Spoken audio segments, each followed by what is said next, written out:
In the print version, it was changed to the risks of wishful thinking. The world is not behaving as President Obama hoped. But here's the substance of it. Military strength, trustworthiness as an ally, staying power in difficult corners of the world, such as Afghanistan, these still matter, much as we might wish they did not.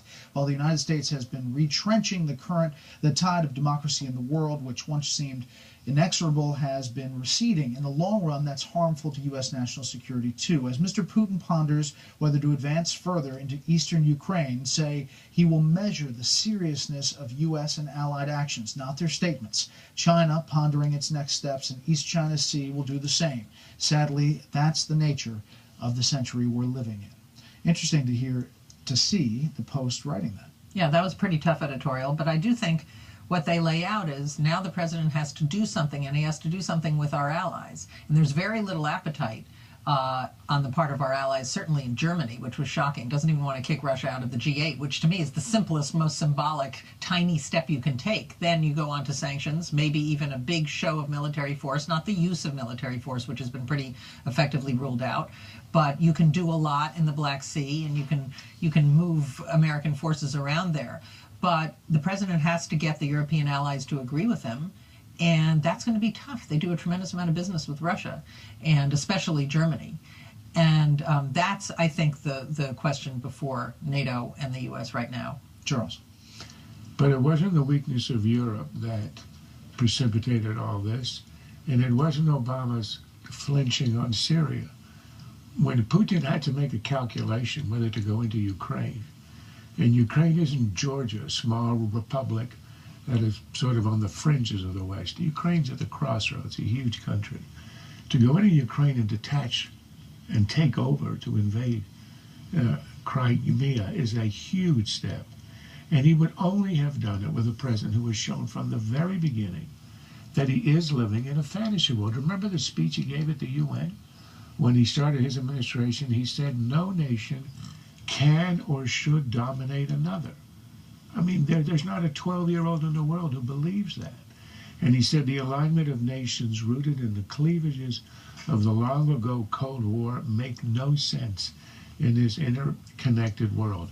As our Secretary of State said today or yesterday, after all this is a 19th century action in the 21st century world, as if what he means is actions where governments pursue expansion, territory, domination, no longer exist in this century, as if that hasn't been a constant in all of human history since Hannibal.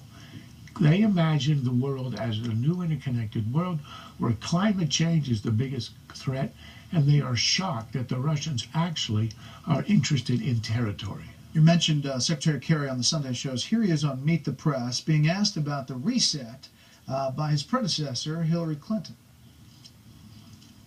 Marco Rubio is on this program in just a few minutes and saying it's time for the administration to publicly acknowledge that the reset with Russia is dead. Do you acknowledge that? Well, I don't know what you mean by the reset. The reset in relations that this administration called for.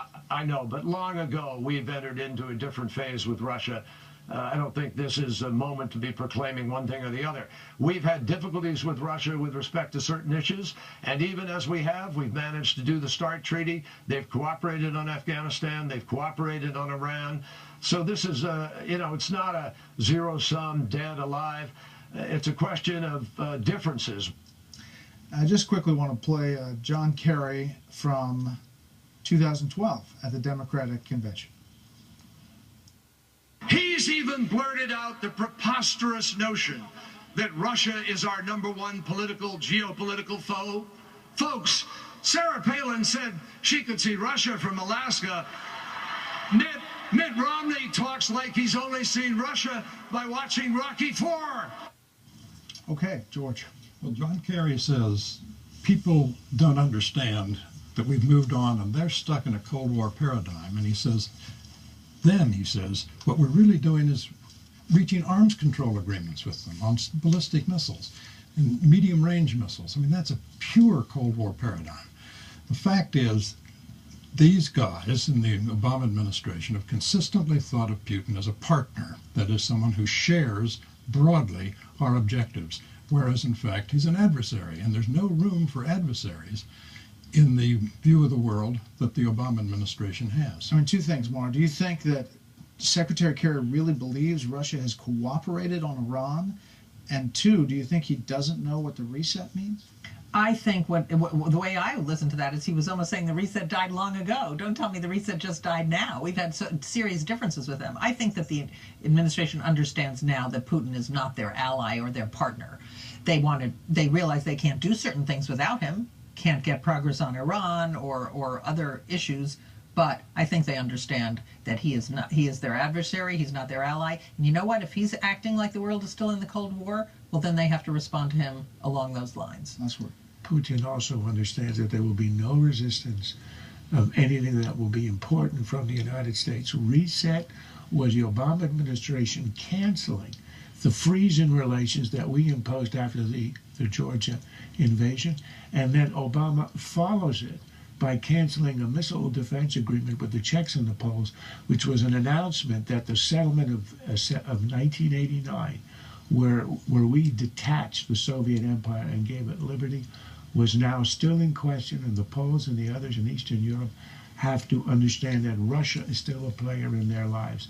And that was a shock. Putin understood it. Obama never understood it.